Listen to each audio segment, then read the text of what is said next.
আপনি বাচ্চাকে আপনি মিস করেছেন, মিস করেছেন।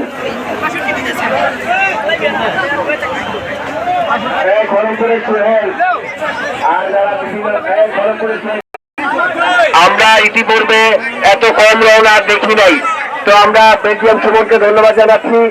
সবাই রওনা রিসিভ কেটে নেবেন। আপনারা আগেও এসেছেন, এই বাজারে এখনো এসেছেন। এত কম রওনায় এই বাজারে আর আমার মনে হয় না বিগত কয়েক বছরে আপনারা গরু